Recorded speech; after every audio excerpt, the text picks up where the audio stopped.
Dark chocolate has a long history, going back thousands of years. Made from the beans of the Theobroma cacao plant, uses for it dates back to Mesoamerican cultures, according to the journal Nutrients. Many civilizations believe chocolate to be medicinal, using it to treat a variety of ailments including liver disorders, constipation, indigestion, and fatigue. They might have been onto something because it turns out that dark chocolate boasts some pretty impressive health benefits thanks to its antioxidant qualities. Dark chocolate can boost your mood and help with memory loss. The flavonoids in dark chocolate could also help regulate blood sugar and help stave off diabetes. It contains important nutrients such as potassium, calcium, copper, and magnesium, which promote healthy skin and may help protect your skin from ultraviolet rays.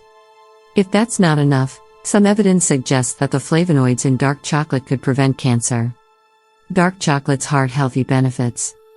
Dark chocolate is also good for your heart. The cocoa solids in it contain a type of flavonoid called flavonols, and they have a positive effect on cardiovascular health.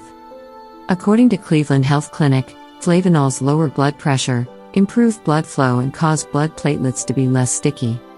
Research also shows that dark chocolate protects low-density lipoproteins, LDL, from oxidation, which should prevent them from building up in the arteries. One study published in Clinical Nutrition showed that cocoa reduced the risk of death from heart disease by 50%, and another published in the Archives of Internal Medicine showed that regular consumption lowered that risk by 57%. Dark chocolate is calorie-dense, so eat it in moderation. It is also quite bitter, so it might take some time getting used to the flavor. Harvard Th. Chan School of Public Health suggests allowing a small bite to dissolve on your tongue as you develop a taste for it.